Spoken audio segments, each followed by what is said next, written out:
An empire billions of years in the making. A carnival of natural wonders.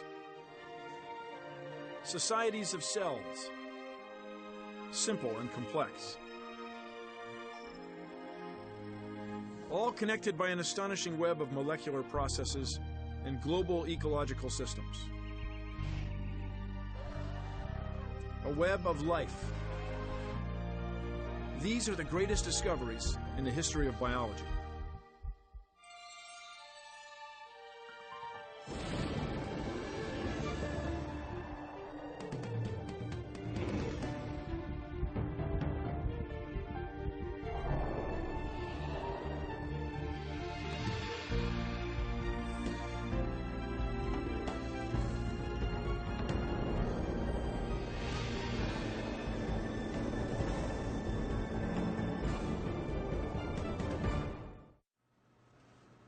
In the early 1600s, basic microscopes were in use throughout Europe. Gentlemen scientists were held spellbound by their ability to enlarge the universe of the very small. Then in 1665, an English scientist named Robert Hooke observed the tiny boxes in a sliver of cork and called them cells because they reminded him of the small rooms lived in by monks. Hooke's observation set the stage for our first great discovery.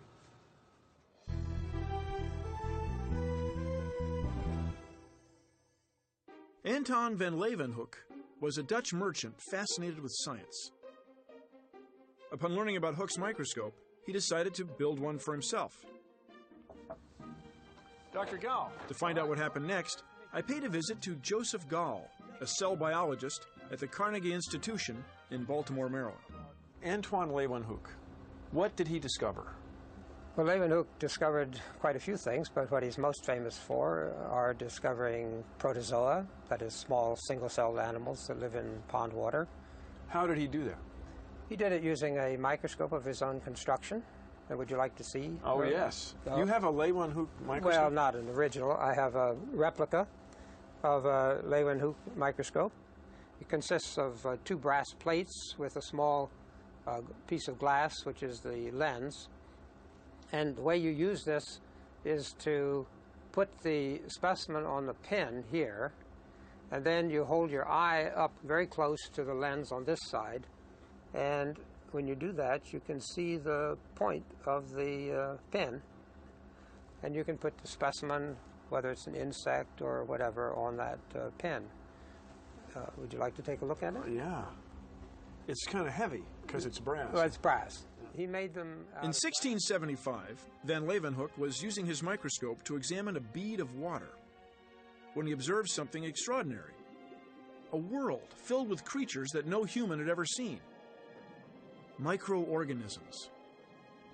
And so with this, with all due respect, primitive gizmo, yes, he discovered single-celled animals, exactly. Things we take for granted yes. now.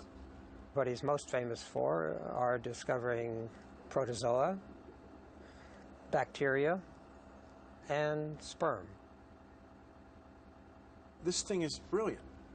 It's got a mechanical stage, it's got a focusing device, it's got all of the things that you need to look at a specimen. And it works. Did they know what they were seeing? Do you know what I mean? Like, did they understand? Well, I doubt that they really understood what they were seeing in the modern sense, but they were impressed that all these little things that were alive in water. I mean, people had no idea that water was teeming with organisms. I guess I just had no idea the thing was this small and delicate, and frankly, so elegant, because it's the palm of your hand, and what you see on the tip of that pin changes the world. It does, indeed. It was an enlargement of our understanding of the nature of the natural world, that the world out there was not just dead things, but that it was teeming with life. Our next great discovery occurred in 1831. English naturalist Robert Brown was studying the different types of plant species he'd collected during a voyage to Australia. Brown had an exquisite eye for detail. The cells of the plants were of particular interest to him. While examining them under his microscope, he saw something intriguing. In each cell, a similar structure, circular, opaque.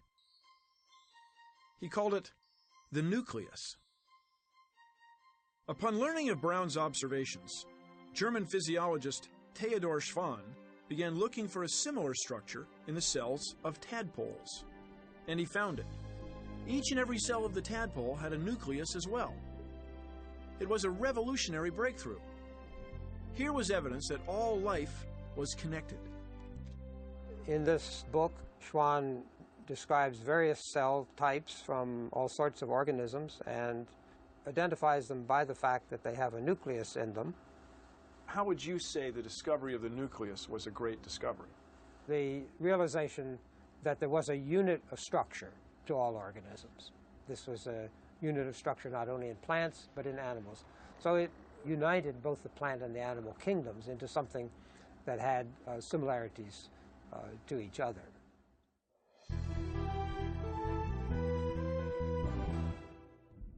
More than a century after the discovery of the cell nucleus, it was believed there were two fundamental types of life on Earth: bacteria and everything else.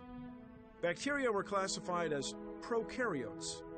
These were simple, single-celled organisms with their DNA contained not within a nucleus, but by the cell wall.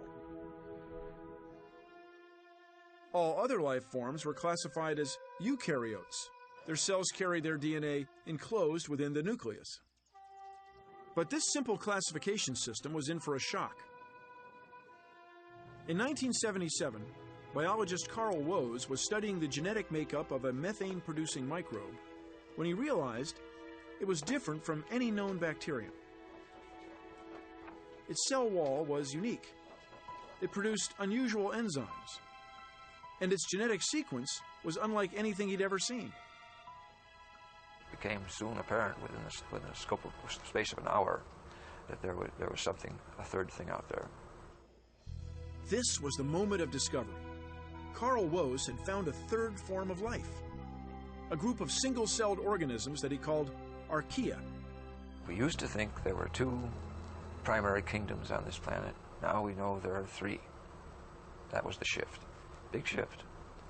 Because all of microbiology had been structured around the idea that all bacteria are fundamentally the same.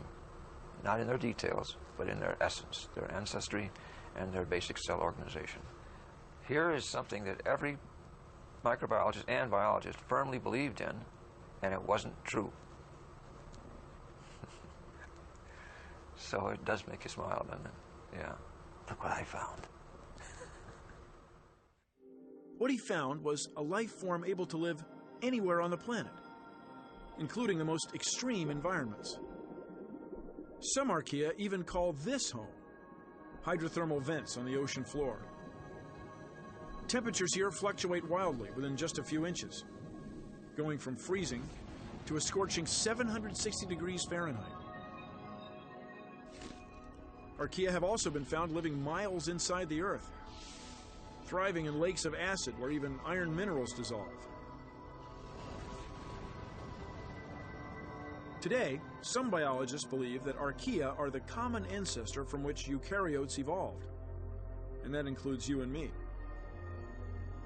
For Carl Woese, the discovery of archaea remains a sweet memory.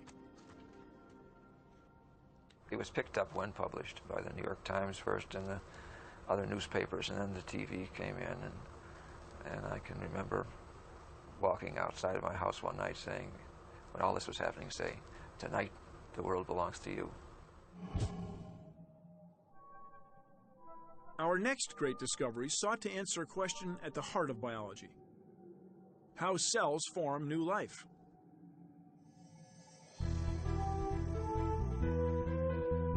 You know, in the course of human events, this is all pretty recent, right? Yes? They found nuclei, there's cells around nuclei, animals and plants have cells. Yes. Then what happens next? Well, after a gap of some 30 years or so, people began to see cells dividing. Cell division is the process that the cell of a plant or an animal goes through to duplicate itself.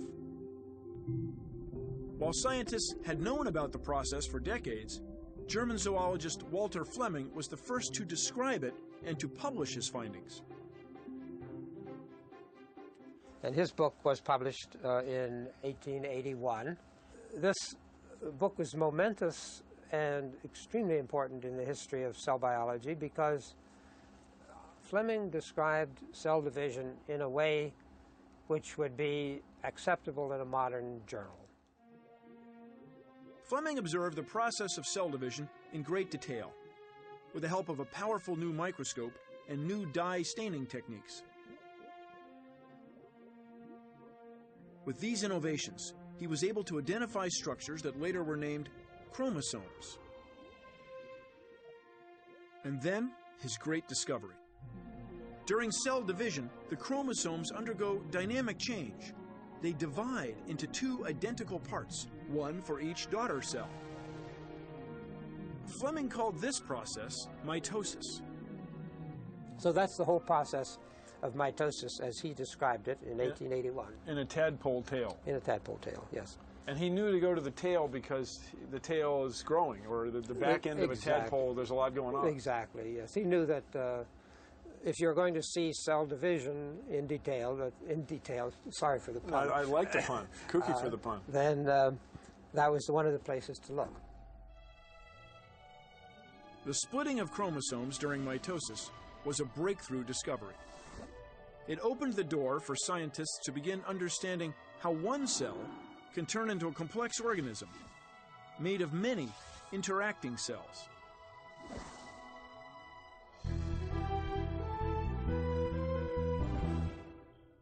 Around the time that Walter Fleming was studying the cell division process, biologists already knew that fertilization resulted from the union of two sex cells, sperm and egg. What they didn't know was why these were the only types of cells in the body capable of reproducing new life. What made them different? The first answer was provided in 1883 by Belgian zoologist Edward van Beneden. Van Beneden was studying a species of roundworm when he discovered that nearly all of its cells contained 4 chromosomes. The only exceptions were the roundworm's sex cells, the male sperm and the female egg. These cells had only 2 chromosomes. Van Beneden observed that once 2 of the sex cells came together, a full set of 4 chromosomes appeared in the fertilized egg. But just why the sex cells had only half the number of chromosomes compared to all the other cells was still a mystery. Then in 1887, German biologist August Weismann entered the picture. He knew about the work of Van Beneden, who had shown that the sperm and the egg bring in equal numbers of chromosomes. But Van Beneden's work had not really worked out the details of how the chromosomes were reduced in number. He saw them go in half, and he saw them recombine. He saw that the sperm and the egg brought in half the number of chromosomes as the body cell, but he didn't really know how they got rid of the half that they got rid of. So Weismann discussed how this might happen from a theoretical standpoint. And he said, well, what you could have would be that either every one of the chromosomes would just split in half, and half would go off one way and half would go another way, or you could have it more complicated, that the chromosomes could pair, and then instead of splitting, they just separate again. After years of studying the behavior of chromosomes, Weismann determined that at some point a developing organism signals its sex cells to divide their number of chromosomes in half. Weismann called this very special form of cell division meiosis. I think they will look back and see this as the golden age of biology, because, let's say, 200 years between 1800 and 2000, we went from not knowing what distinguished a stone from a frog, okay? And now we know the difference between a stone and a frog. That's pretty good. Yeah. So that, in a real sense, we've answered the old philosophical question of what is life. Maybe not to everybody's satisfaction, but we're well on the way.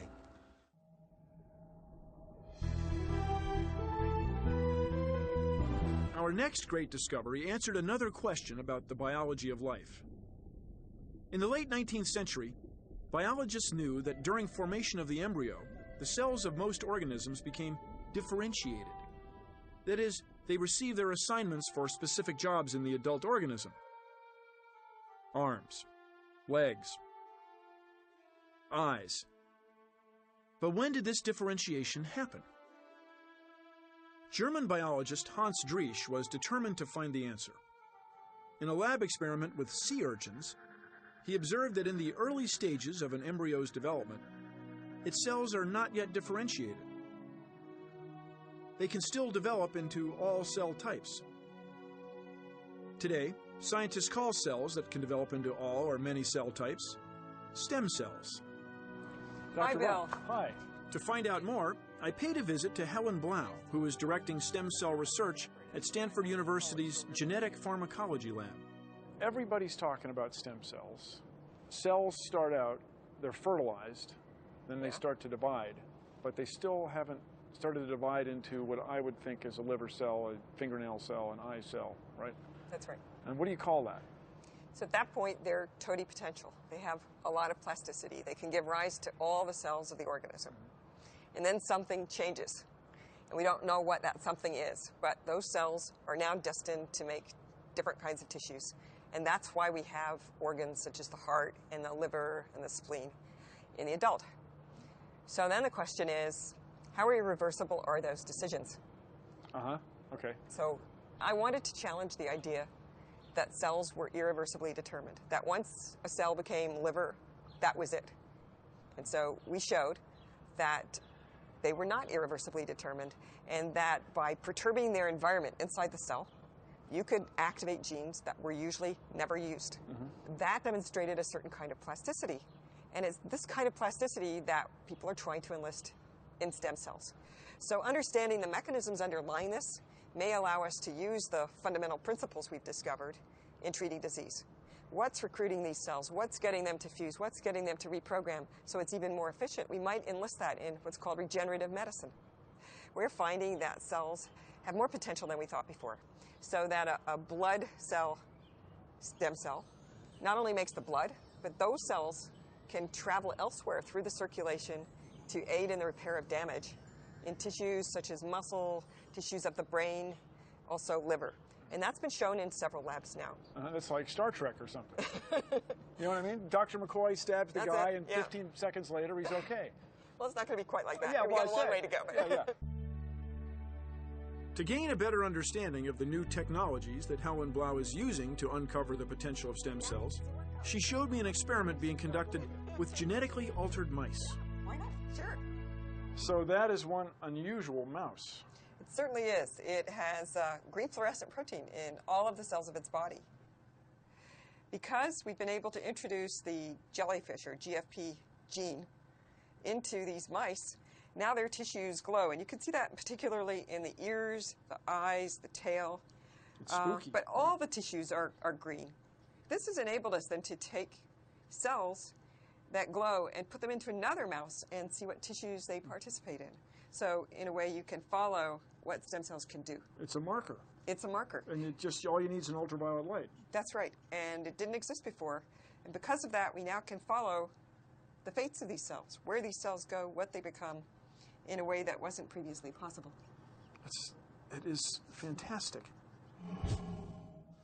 In the 1930s, German biologist Hans Krebs, the son of a Jewish physician, was forced to flee Nazi Germany. By 1937, he was doing research at the University of Cambridge in England, determined to unravel the mystery behind an essential biological process. How do the cells in our bodies convert food into energy? It's our next great discovery.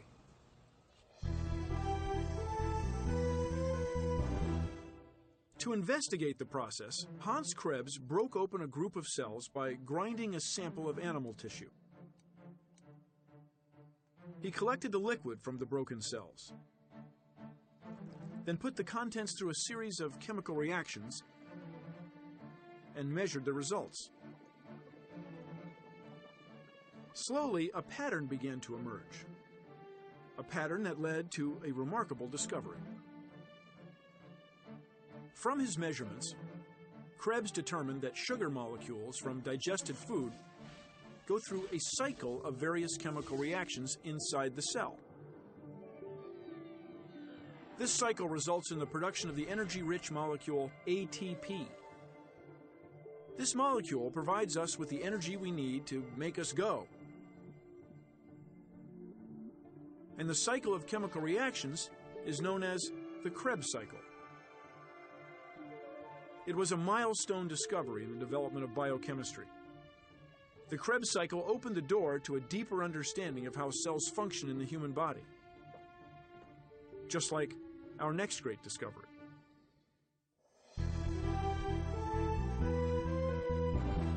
In the mid-19th century, scientists using powerful new microscopes found something never seen before, a mysterious structure lurking inside nearly all types of cells. It was equipped with two membranes and had the ability to change shape. Over the next 100 years, several biologists combined to uncover the secrets of this biological wonder. They called these structures mitochondria. Among the scientists involved in the first wave of discoveries about mitochondria was Britton Chance. His contributions included the invention of a dual wavelength spectrophotometer, a device that provided scientists with a clearer picture of how mitochondria function. Today, he's a professor of biophysics at the University of Pennsylvania. I made a gadget. This gadget would look through the turbidity of these organelles because they had membranes and they had cell walls and they had things which scattered light, and you hold them up to the light, all you could see was a fuzz. Well, we made an instrument which got rid of the fuzz and found two components that linked the mitochondria to Hans Krebs' citric acid cycle. So this sort of tied the whole thing up and made links between enzyme action and the whole energy chain. So it sort of glued it together. With the help of Chance's invention, scientists found that the mitochondrion provides the energy that enables a cell to work and the body to function. The mitochondrion has to be a very efficient way of using the foodstuff that the host cell gathers. And this is called a phenomenon of respiratory control. To the layman, it means that he can exercise like hell when he wants to, and all he has to do is stop to recoup. In other words, he doesn't have to take a pill, he doesn't have to take an injection. His body his mitochondria will reconstitute the energy deficit. Having done that, they'll go to sleep. So I think especially in these days of Olympic sports where everybody's pushing their ATP to the very limit, it has a real significance.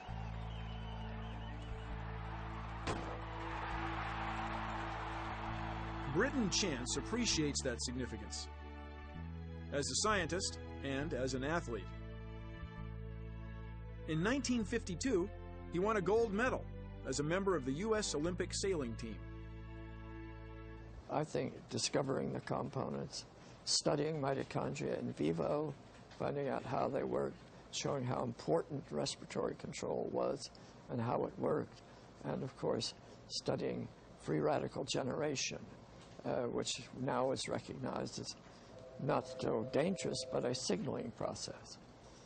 And that work sort of keeps me off the street now, but I'm working more on brain and cancer because of the implications of mitochondriology there.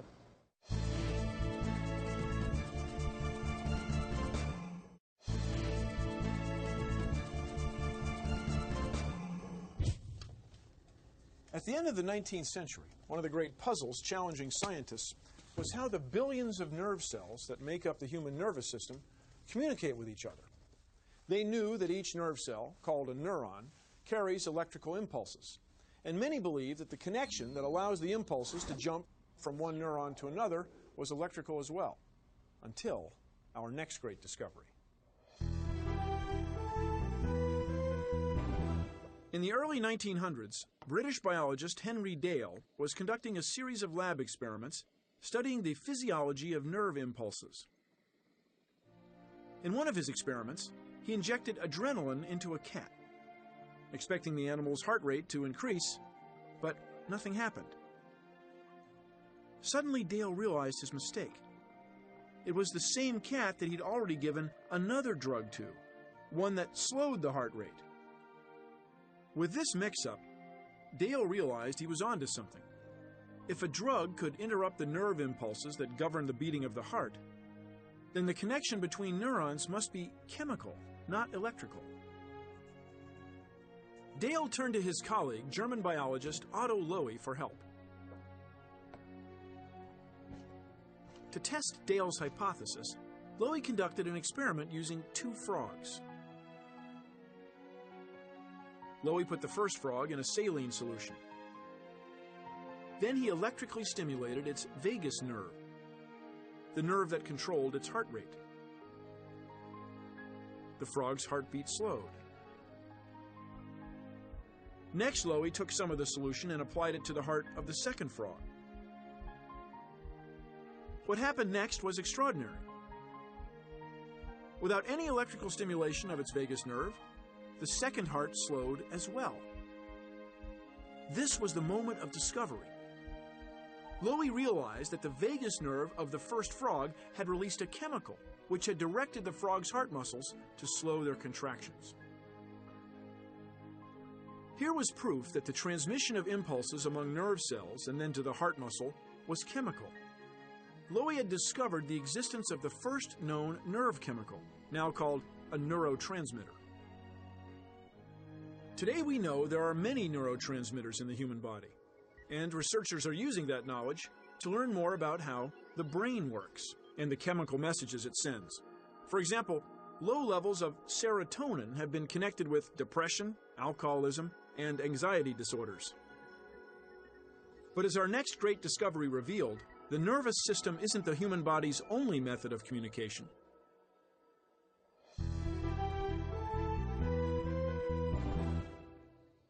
In 1903, 2 British physiologists, William Bayliss and Ernest Starling, were investigating the food digestion process. From their studies, they determined that the body produced digestive juices that helped break down food once it moved from the stomach to the intestine. But what caused the digestive juices to flow? To find out, Bayliss and Starling conducted an experiment. They took a blood sample from a dog that had just eaten a meal. They injected the blood into a second dog, this one with an empty stomach. Then something astonishing happened. Without any food in its belly, the second dog began secreting digestive juices from an organ called the pancreas. How had this happened? After more testing, Bayliss and Starling finally had their answer. As food reaches the small intestine, the intestine produces a chemical substance which is then carried through the bloodstream to the pancreas. Here, it stimulates the pancreas to produce secretions that help digest the food. Bayliss and Starling called this chemical secretin. The first of what they realized was a never-before-seen group of chemical substances. They called these substances hormones.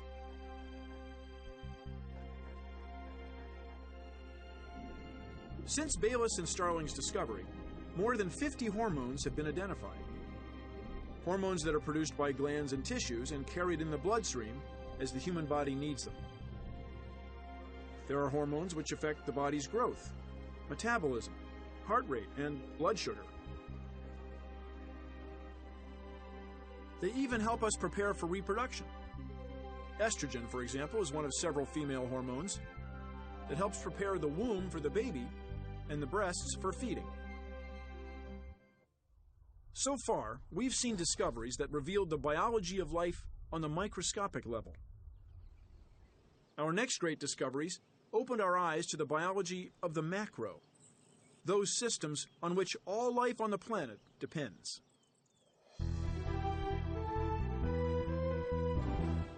The year is 1771. Chemist Joseph Priestley conducts a series of experiments to see what happens when he heats various substances in closed jars and collects any gases coming off. In one of the experiments, he put a lit candle under the jar. but the flame quickly burned out. In Priestley's words, the air inside was injured. Curious what effect this injured air might have on a living thing, he placed a mint leaf inside the jar and left it there for 10 days. When Priestley checked back, incredibly, the leaf was still green.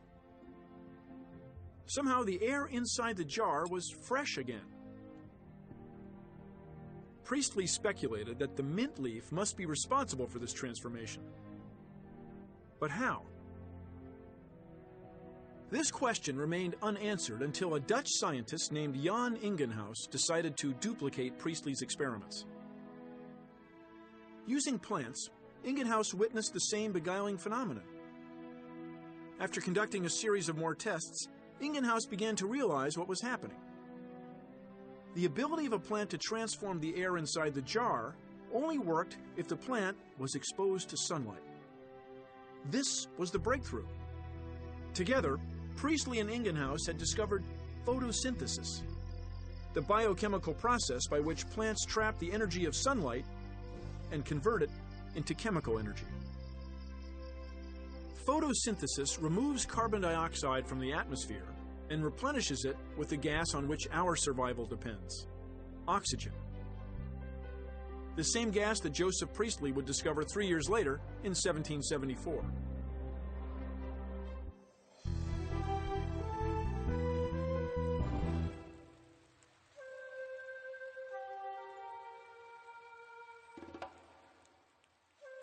Our next great discovery has no discoverer in the classic sense. Many took a hand in expressing and shaping the idea over several centuries. It's the discovery of tropical biodiversity. And today, it's fundamental to our understanding of the biological world and our dependence on it. The term biodiversity refers to the variety of living things on Earth and their interactions with the environment. The tropical rainforests are the richest resource of biodiversity on the planet.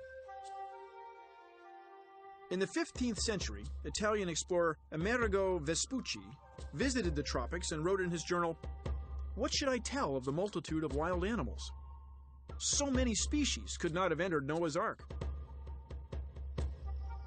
Today, we continue to be awed by the biodiversity of the tropics.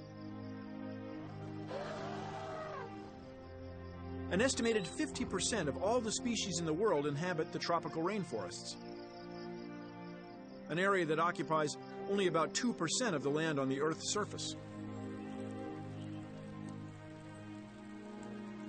The Amazonian rainforest in Brazil has nearly 500 species of trees growing in an area of just 2.5 square miles. Compare that to the total area of the United States and Canada, which combined have only about 700 species of trees. But just why is the discovery of tropical biodiversity considered so important?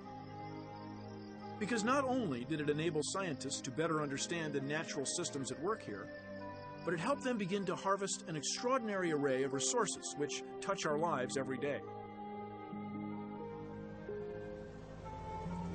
From the production of more food and better industrial products to the development of new medicines. For example, many of the most promising anti-cancer drugs come from plants found in the world's tropical rainforests. But those benefits have come at a steep price. Scientists estimate that the loss of tropical biodiversity is happening at an alarming rate. Millions of acres of habitats have been wiped out. Countless species have gone extinct. It's estimated that with the current rate of deforestation, all tropical rainforests could disappear by the year 2030. That disappearing act has far-reaching environmental implications. Because, as our next great discovery revealed, all the Earth's biological systems and the communities of life that depend on them are connected.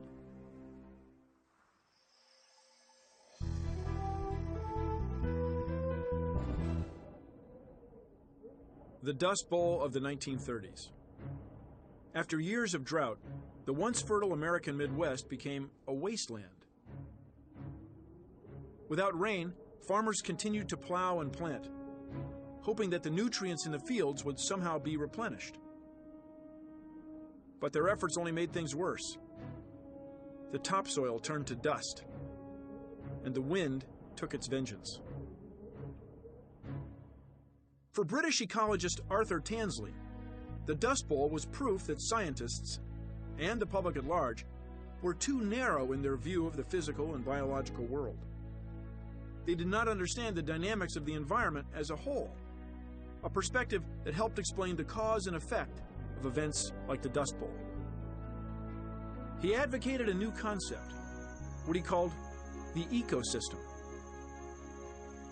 The word has a simplicity to it. It's understandable by the ordinary person. It can be applied effectively, but it also has a scientific significance in that it brings together ideas from a variety of sciences. And to understand the impact of Tansley's idea, I paid a visit to ecologist Frank Golly at the State Botanical Garden in Athens, Georgia. Why was this a revolutionary shift in thinking? at that time, ecological work was strongly involved with the description of nature. In the systems approach, you are actually going further. You're experimenting. You're looking for patterns that are persistent across a variety of locations and species, and then you're making statements about the way they perform that can be tested. This moves ecology into the same venue as physics and chemistry and molecular biology. And so Tansley took that word system and applied it to ecological studies. He tried to convey the idea that ecology is part of a hierarchy of physical systems from the universe at one extreme to the atom at the other. So somewhere in the middle would be solar system. Yes. And then down below that would be ecosystems. Yeah. Back here is something I want to show you. The quantity of silt that you see in the river right now is due to the erosion of the farmland that's upstream. This is a opportunity to see what we could say was an ecosystem defined physically, Bill, right here in front of us. It has boundaries. It has boundaries. It's formed through a manipulation of the flood cycle, the river. So this is a floodplain. That's right. It receives water from the Oconee River. Periodically we get enormous rainfall and the river floods and would then send water into this sort of a area. We might be standing chest deep in water during a flood. Presumably at one time it was a forest. We see the remnants of the trees. But because of flooding and the persistence of flooding, the trees' roots were unable to respire and the trees died. You can see if you look around yourself here how beautiful the recovering forest is in its shape. We've studied that in great detail using an ecosystem approach, so that now we're able to talk about how to rebuild ecological systems here in this region by manipulating the various species and the environment to speed up the process, to get the endpoints we want to emphasize, and to do it at lesser costs. And that's a very positive step because we can rebuild nature to meet certain human needs, and so that it functions and maintains itself on its own under solar power. Solar power, yeah. Under solar power, which is driving all the cycles and everything else. Our journey through the greatest discoveries in the history of biology has revealed an amazing diversity of life on Earth. And it's given us insight into how that life works, from the life cycle of the smallest cell to the systems that govern the physical environment of our entire planet. But if there's one insight that resonates above all others, it's this: the search for more discoveries about life is never ending. That journey goes on forever.